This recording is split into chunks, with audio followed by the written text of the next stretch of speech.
Saya hanya ingin memberi pertimbangan politik terhadap kebijakan-kebijakan reformasi birokrasi yang sangat berpengaruh terhadap berbagai hal. Di antaranya ada rekrutmen pegawai. Saya tahu Ibu Menteri, rekrutmen pegawai mungkin 10-20 tahun lalu, dan itu saya tahu sendiri dari teman-teman bupati di daerah kami, bahwa rekrutmen pegawai negeri itu lebih banyak mengandung unsur politis dan juga ekonomis. Mudah-mudahan ini dihentikan. Karena dulu pernah satu teman saya, kepala daerah, pernah menolak kuota yang diberikan oleh Kemenpan RB 100 sekian. Dia mengatakan bahwa saya punya pegawai honorer masih banyak dan mereka ahli semua dalam bekerja. Saya tidak terima itu kuota itu. Ini apa artinya? Artinya ada unsur-unsur lain di dalam rekrutmen pegawai, dan mungkin ini bisa dipertimbangkan khusus bagi Kementerian PAN ini. Yang berikut, persoalan uji kapasitas dan kapabilitas atau asesmen, biasa disebut begitu. Ini mohon, ini yang perlu seperti Pak Bisri tadi sampaikan, pada akhirnya orang menjadi korban. Ketika diuji, yang urutan 1 malah tidak terpakai. Ini bukan cuma terjadi di daerah, di pusat juga begitu. Yang urutan 2, 3 baru terpakai, bahkan urutan 5 yang bisa terpakai. Ini mohon kementerian jeli atau tegas menentukan sikap bijak atau kebijakan, bahkan mungkin diatur di dalam aturan, bila perlu menggunakan para ahli dari universitas ternama, sehingga kemampuan seseorang betul-betul dihargai. Gak mungkin orang urutan 3 dipilih, apalagi di daerah paling banyak. Bukan cuma di daerah, pemilihan direktur di kementerian itu banyak terjadi itu. Asesmen itu tidak berlaku.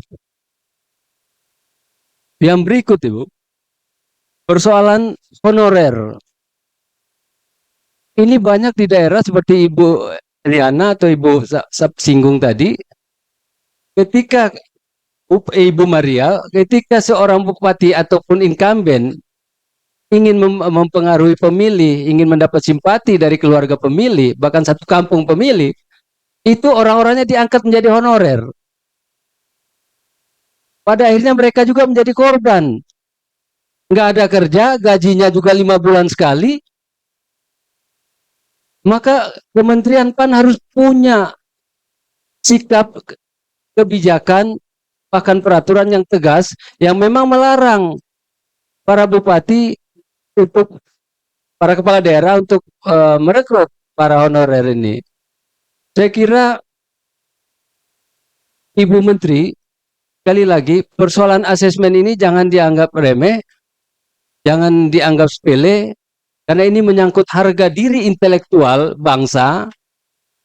Mari kita berikan seperti Pak Teras Narang sampaikan tadi, kita berikan penghargaan merit system tadi atau meritokrasi. Memang yang mampu saja yang berada di puncak keberhasilan intelektualnya.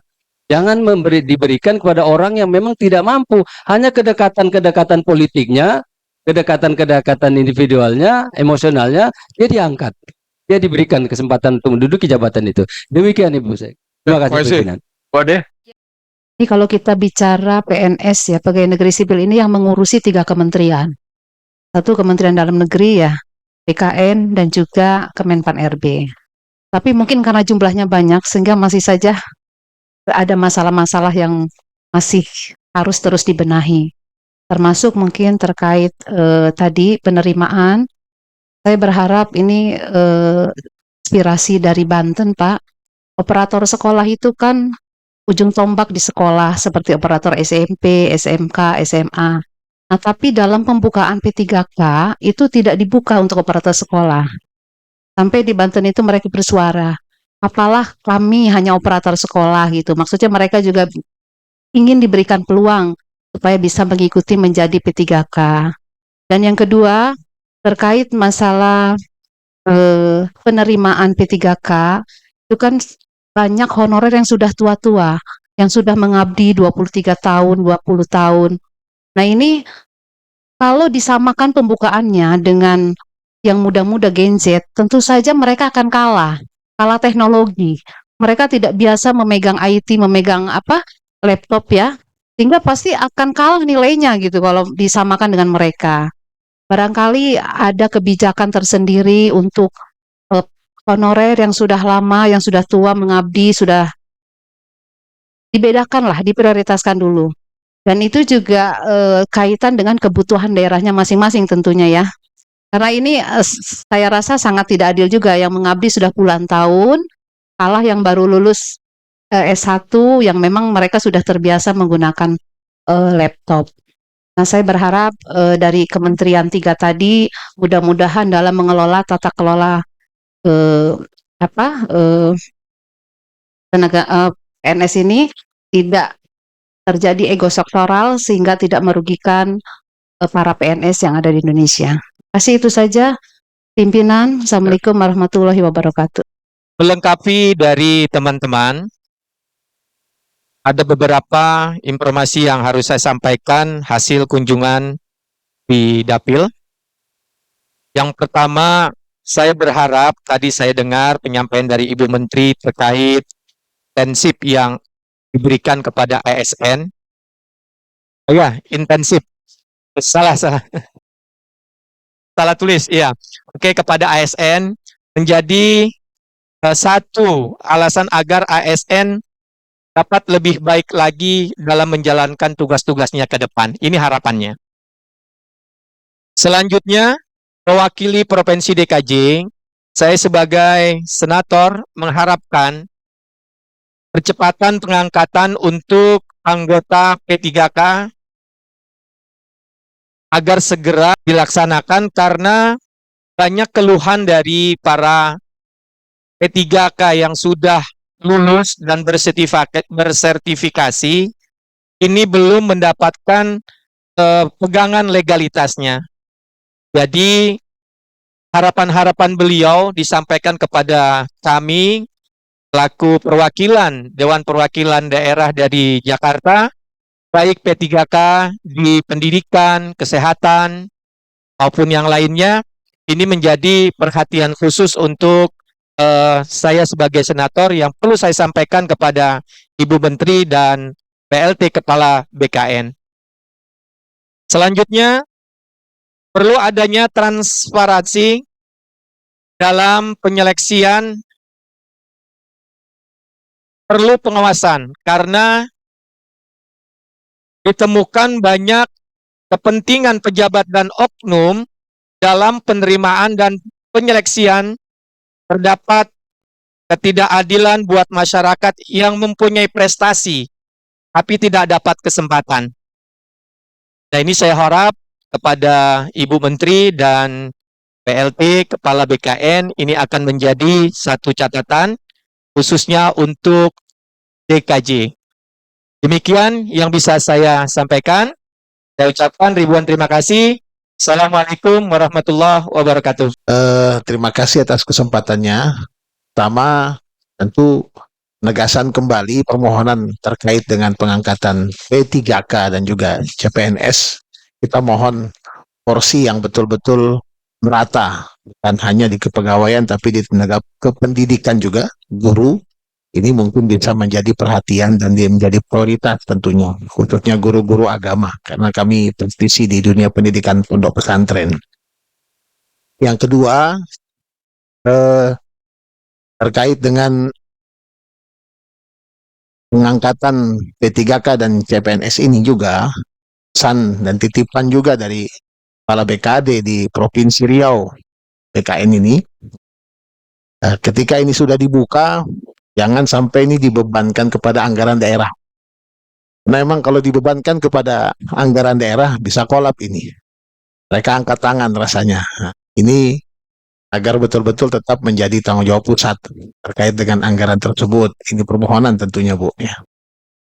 Yang ketiga, hari ini Pekanbaru berduka dengan OTT kepala daerah ya di kota Pekanbaru semalam. biasanya juga ketika ini terjadi di satu daerah atau kepala daerah, nah OTT ini merambat ke bawah. Mohon juga mungkin perlindungan buat namanya bawahan kan, ya ASN yang di bawahnya itu biasanya merambat, mau tidak mau mereka akan terbawa juga untuk itu, nauzubillah. Nah, sudah barang tentu kawan-kawan kita, sahabat-sahabat kita yang ASN, mereka pegawai, jangan lagi dipanggil KPK, Bu Menteri. Panggil Hansip aja kadang gemeter ya. Ya kan? Nah, ini mungkin butuh perlindungan juga. Karena mereka berbuat kadang juga dalam tekanan gitu. Tekanan dari kepala daerah tersebut, ya. Nah, nauzubillah ya. Nah, ini mohon bentuk konkret nanti, bentuk perlindungan hukum buat saudara-saudara kita ASN yang mungkin nanti akan terbawa, nauzubillah ya. Barangkali itu, terima kasih Ketua. Ada beberapa hal yang ingin saya soroti. Yang pertama tentu karena sedang berproses tentang penerimaan ASN dan P3K. Ibu mungkin tadi sudah mendengar ya problem dan persoalan yang muncul.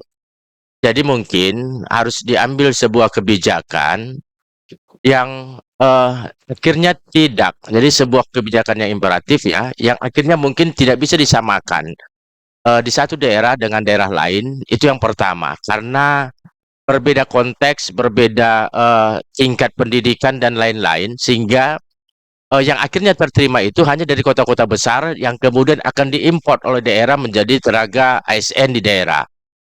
Ini saya pikir harus menjadi sebuah perhatian ya. Tadi dari Papua sudah cukup memprihatinkan itu.